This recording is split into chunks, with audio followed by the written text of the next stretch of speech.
Hello दोस्तों, आज हम बात करेंगे कि अगर एक्सियूम चार्जर में बार बार मॉसफेट उड़ने की समस्या आ रही है तो वो क्यों आ रही है और क्या क्या चीज़ में हमें चेक करना चाहिए और कैसे कैसे फॉल्ट हमें देखना चाहिए। ठीक है। और अगर मान लीजिए 30% ब्लिंक कर रहा है, आपका मॉसफेट आपने नहीं डाल दिए हैं फिर भी ऑन नहीं हो रहा है, तो ये हम चेक करेंगे कि क्यों दिक्कत आ रही है। खैर, अभी तो मैंने ये चार्जर में मॉसफेट और डायोड हुए थे वो डाल दिए चार्जर ऑन कंडीशन में। बट कई केसेस में क्या होता है कि ये मॉसफेट उड़ने लगते हैं। तो ये क्यों उड़ते हैं, आपको सबसे पहले ही चीज़ बता देता हूँ मैं। ये 15 एम्पेयर का चार्जर है, चाहे 12 एम्पेयर को चाहे 15 एम्पेयर को, आपको सही से समझाऊंगा मैं जो आपके समझ में आ जाए। ठीक है। तो सबसे पहला रीज़न क्या होता है कि जब भी हम मॉसफेट लगाते हैं तो उसमें हम क्या करते हैं, जल्दबाजी करके खाली मॉसफेट डाल देते हैं और चार्जर ऑन नहीं होता। या फिर हम क्या करते हैं कि यहाँ पर चेक कर लिया, बीप दिखा रहा है, यहाँ पर चेक कर लिया, 40 दिखा रहा है। ठीक है। ये रेजिस्टेंस वगैरह मैंने बायोसिंग चेक कर ली, पर बायोसिंग मैटर नहीं करती। बायोसिंग मैटर नहीं करती। बायोसिंग का क्या है कि अगर आपने यहाँ से, तो आपका सही होगा, तो आपने क्या करा, आपने लगा दी डायरेक्ट लाइन और आपका चार्जर ऑन नहीं हो रहा है, तो आप कहोगे या सही से, या एक कंडीशन और आती है इसमें कि सही से ऑन नहीं होता। यहाँ जो डायोड है, ये डायोड की जगह है, जो यहाँ पर 8 दिखाएगा। ठीक है। इनपुट में 8 वोल्ट दिखाएगा और यहाँ पर दिखाएगा 6 वोल्ट के समथिंग दिखाएगा। और आपके चार्जर में किर किर की आवाज़ आएगी, जैसे मतलब बहुत बुरी आवाज़ करेगा। कहोगे कि कहाँ से दिक्कत आ रही है। अब आप पूरा सब कुछ चेक कर डालोगे, आपको मिलेगा ही नहीं फॉल्ट। तो उस कंडीशन में, और अभी इस कंडीशन में क्या होता है कि सबसे पहले आप क्या करेंगे, ये डायोड, सबसे पहले आप ये डायोड चेंज कर देंगे। तो ये डायोड चेक करना है आपको। ठीक है। ये डायोड चेक करने के बाद, सॉरी थोड़ा मुझे काम आ था इस वजह से मैं चला गया था। ये डायोड जब आप चेक कर लेंगे तो अभी आपको यह भी देख लेना है, क्योंकि कई बार एसएमडी में ये होता है ना कि हम लगा नहीं पाते कि किस साइड में कौन सा डायोड लगेगा, क्योंकि हम उखेड़ तो देते हैं फिर हमें याद नहीं रहता कि किस साइड में डायोड लगेगा। तो देख लो, ये ब्लैक पट्टी है, ये ब्लैक पट्टी है, ये इस साइड में है। ठीक है। और इसकी ब्लैक पट्टी भी इसी साइड में है। ठीक है। इस साइड में ब्लैक पट्टी है और इसकी भी साइड में ब्लैक पट्टी है। ठीक है। ये तो आपने देख लिया अच्छे तरीके से। अब बात आती है कि ये चार्जर, अब तो आपने ये कंप्लीट कर दिया, अब आपने मॉसफेट भी डाल दिए, पर चार्जर पूरी तरीके से ऑन नहीं हो रहा है। हमारा 8 वोल्ट दिखा रहा है यहाँ पर और चार्जर बहुत बुरी आवाज़ कर रहा है। अब इस कंडीशन में क्या है कि आपके मॉसफेट उड़ सकते हैं। आप लाइन डायरेक्ट डालेंगे, आपको मॉसफेट तुरंत उड़ जाएंगे। तो ये कैसे हम चेक करेंगे कि भाई कहाँ से दिक्कत आ रही है। आप LM324 चेक करेंगे, आप 3525 चेंज करेंगे, बट इसमें कॉमन सा फॉल्ट होता है। क्या फॉल्ट होता है वो, आपका यहाँ पे एक डायोड लगा हुआ होता है, वो आप यहाँ पे मीटर से चेक करेंगे, बिल्कुल फर्स्ट क्लास दिखाएगा आपका, बिल्कुल ऐसा नहीं लगेगा कि आपको फॉल्ट है उसमें। पर वो क्या होता है कि वो लीक होता है। जैसे ही हम क्या करते हैं कि हम अगर मान लीजिए एक रेजिस्टेंस लेते हैं, ठीक है, उसकी आपको वैल्यू बिल्कुल ठीक दिखाई देगी, बट क्या होता है कि जैसे ही उस पर लोड डालते हैं ना हम, तो वो रेजिस्टेंस काम करना बंद कर देती है। वैसे ही कुछ इसी तरीके का होता है कि इस पर जैसे ही लोड डलता है इसकी फ्रिक्वेंसी चेंज हो जाती है मॉसफेट की, यानी मॉसफेट सोलो स्विचिंग करने लगता है। और वैसे ही यहाँ का भी दोनों साइड के मॉसफेट स्लो स्विचिंग करने लगते हैं। अब आपको क्या करना है कि यहाँ से निकाल देना है दोनों, और आपकी प्रॉब्लम सॉल्व हो जाएगी। ठीक है। अब आती है बात कि मॉसफेट बार बार उड़ क्यों रहे हैं। ठीक है। तो बार बार मॉसफेट उड़ने का मतलब क्या होता है कि यहाँ पर ड्राई सोल्डिंग। ठीक है। फर्स्ट आपका ड्राई सोल्डिंग, या फिर आपका कहीं से ये बिजली रेक्टिफायर लीक हो, सही से काम नहीं कर रहा हो, इसकी वजह से वोल्टेज यहाँ पे कम आएंगे, इसकी वजह से उड़ता है। और कई बार यहाँ से डायोड जो होते हैं ना, ये डायोड, कभी भी आप एक बात ध्यान रखना, कभी भी आपका एक डायोड उड़ रहा है और एक डायोड नहीं उड़ा है तो आप दोनों ही चेंज करना, क्योंकि कई बार ऐसा होता है ना कि एक हीट हो जाता है बहुत बुरी तरीके से। तो आप दोनों ही चेंज करने की कोशिश करना, एक मत डालना, वरना थोड़े समय तक चलेगा, उसका फिर वो जल, चाहे वो 2 3 4 5 घंटे बाद चले, उसका फिर जल जाएगा। आपको लगेगा कि हाँ डाल दे चल गया चार्जर, पर 1 2 घंटे बाद फिर जल जाएगा, फिर आपका चार्जर वापस आ जाएगा। अब बात आती है कि मॉसफेट, ये तो मैंने बता दिया आपको, ये दूसरी फर्स्ट कंडीशन ये है। सेकंड कंडीशन क्या होती है कि 3525, यहाँ पे थोड़ा 3525 की 9 नंबर पिन, यहाँ पे दिखाता हूँ 9 नंबर पिन जे, 9 नंबर पिन से एक रेजिस्टेंस ये लगी होती है, ये रेजिस्टेंस लगी होती है। इस रेजिस्टेंस पे लगभग ये होती है 460 ओम्स की, ठीक है। इस 460 ओम्स की रेजिस्टेंस होती है, इसको हम चेक करेंगे। सबसे पहले यहाँ पर 460 ओम्स के आना चाहिए लमसम,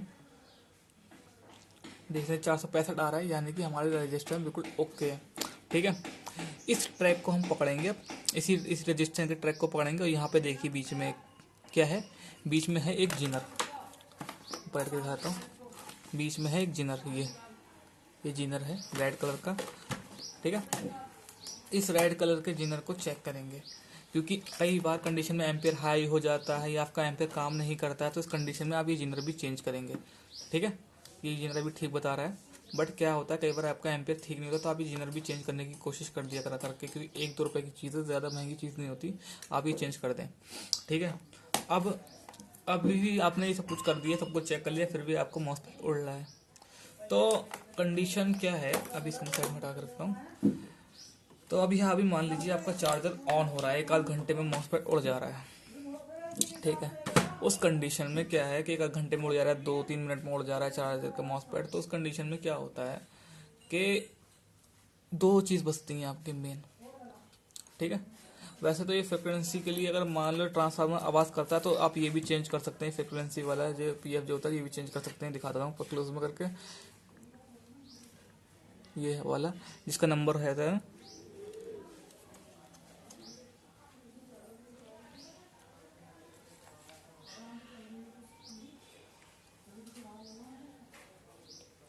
100J, 100J के आसपास रीडिंग साफ साफ दिखने रही है मेरे को।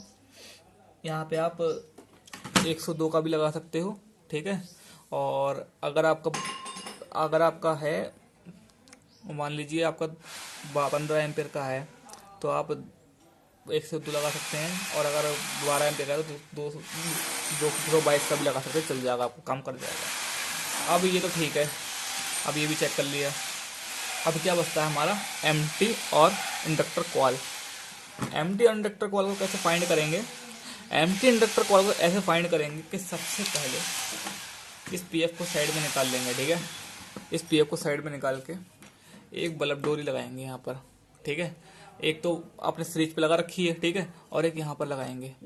तो आपको ये देखना है कि वो बल्ब ज़्यादा ग्लो ना करे। अगर वो बल्ब ज़्यादा ग्लो कर रहा है और सीरीज लाइन वाला कम ग्लो कर रहा है, तो इस कंडीशन में क्या होता है, तो आपकी एमटी ख़राब होने के चांस है, ठीक है। अब आपकी एमटी भी चलो मान ली ठीक है। अब आप इसको कैसे फाइंड करेंगे, क्योंकि ये तो ओपन ही रहती है, तो आपको इसको विजिबल चेक कर लेना, कहीं से जल हुई तो नहीं है, कहीं से कोई दिक्कत तो नहीं है। अगर जलवी होगी तो आप देख लें, ठीक है। और अगर आपको लग रहा है कि जलवी नहीं है, तो उसको कंडीशन में आप क्या करेंगे कि सबसे पहले यहाँ पर जैसे चार्जर आपका ऑन होगा, तुरंत आप यहाँ पे हाथ रख के देखेंगे। अगर आपकी किसी वजह से आपका जो गर्म हो रही है, मान लीजिए आपकी जो गर्म हो रही है इंडक्टर कॉल, तो समझ जाइएगा कि आपका चार्ज इसमें फॉल्ट है इंडक्टर कॉल में। वरना अदरवाइज कई बार ऐसा होता है कि देख नहीं पाता इंसान और अंदर से शॉर्ट होती, इंटरनल शॉर्ट हो जाती है, तो आप क्या करें, इसको इंडक्टर कॉल को चेंज कर ही दें, ठीक है। ये मैंने बता रहा हूँ, आप इंडक्टर कॉल जरूर चेंज कर दें एक बार अगर आपकी उड़ रही है, ठीक है। और कंडेंसर वगैरह चेक कर लें, ठीक है, अच्छे तरीके से कि कंडेंसर से कोई वीक तो नहीं है, इसकी वजह से भी मॉस्फेट उड़ जाता है। 35-25 पे आप बाद में ही आएँ, क्योंकि 35-25 का फॉल्ट जल्दी आता नहीं है, सॉरी मोबाइल गिर रहा है मेरा। 35-25 का जल्दी फॉल्ट आता ही नहीं है। तो ये तो आपका हो गया कंप्लीट। और अगर एम्पेयर हाई हो रहा है तो आप LM324 पे चेक कर लें, ठीक है। अब बात करते हैं LM324 पे, अब बात करते हैं 30% ब्लिंक कर रहा है। तो 30% जब ब्लिंक करता है ना, तो अगर मान लीजिए आपका मॉस्फेट यहाँ से भी दोनों साइड से शॉर्ट हो गया है, तो ठीक है, तो अगर आपके में प्रोटेक्शन नहीं लगा हुआ है, यहाँ पे डायोड नहीं लगे, तो आपको ये एरिया भी चेक करना पड़ेगा, ये एरिया भी चेक करना पड़ेगा, कोई ट्रांजिस्टर शॉर्ट तो नहीं है। ये ट्रांजिस्टर शॉर्ट हो जाते हैं कई कंडीशन में, ठीक है। अब आपने ये तो चेक कर लिया, ठीक है, यहाँ से पल्स आउटपुट होने लगी, यहाँ पर पल्स आने भी लगी, और आपका चार्जर ऑन नहीं हो रहा है। तो इस कंडीशन में क्या होता है, आपका 300 वोल्ट भी चेक कर लेना, आपका 300 वोल्ट बन रहा नहीं बन रहा है। इस कंडीशन में क्या होता है कि हमने 300 वोल्ट बन रहा है हमारा, और यहाँ पे पल्स भी आ रही है, फिर भी मॉस्फेट ऑन नहीं हो रहा।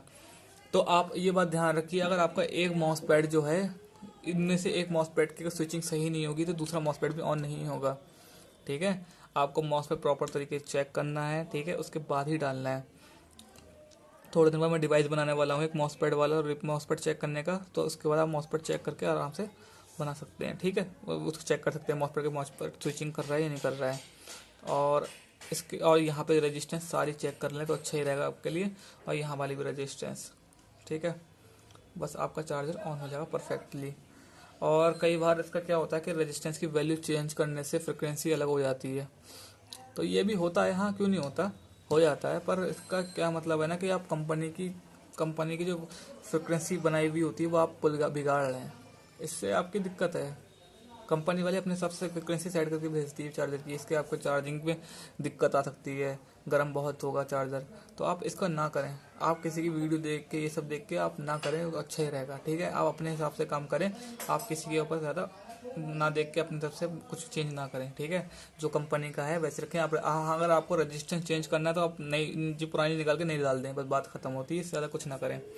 और ये TL431 अगर चार्जर ऑन नहीं हो रहा है, यहाँ पे 2 वोल्ट नहीं आ रहा, तो यहाँ पर भी चेक कर लें आप, TL431 चेंज कर लें। TL431 से भी दिक्कत आती है।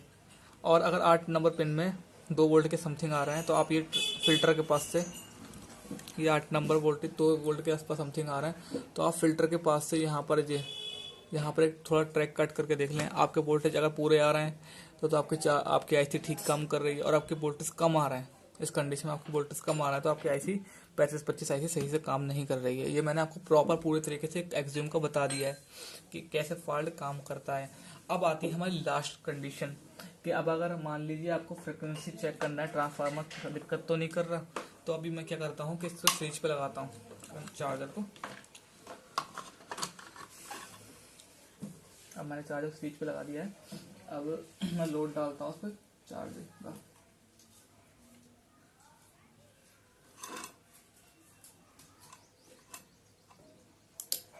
ये देखिए मेरा चार्जर ऑन हो चुका है।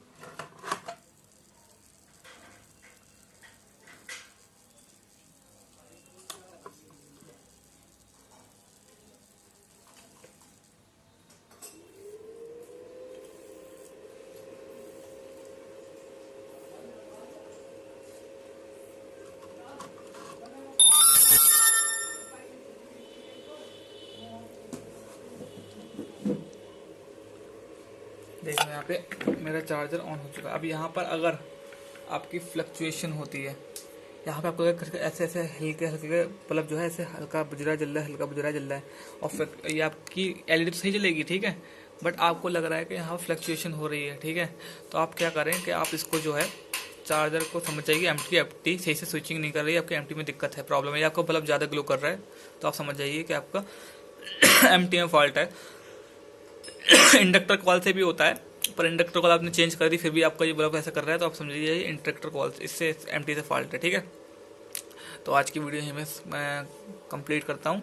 अगर आप लोगों को ये वीडियो पसंद आई है तो लाइक करना, शेयर करना, सब्सक्राइब करना, और मेरा कॉन्टैक्ट नंबर मैं ज़रूर डाल दूंगा। अगर आप लोगों को इसका कोर्स करना है ना पूरे डाटे के साथ, एकदम प्रॉपर जैसे सिखाना है, जैसे आपको जैसे एकदम डाटे के साथ सीखना है कि एकदम जैसे हाथ रखे पता लग जाएगा फॉल्ट क्या है, तो आज से हमें कोर्स ज्वाइन कर सकते हैं आप हमारे साथ। हम आपको कोर्स में पूरी तरीके की जानकारी देंगे एक एक चीज़ की, ठीक है, एक एक कंपोनेंट की, हर चीज़ की। अगर आप लोगों को वीडियो पसंद आई तो आशा करता हूँ कि आप लोग लाइक करेंगे और मुझे फॉलो ज़रूर करेंगे, सब्सक्राइब ज़रूर कर दीजिएगा। Thanks for watching.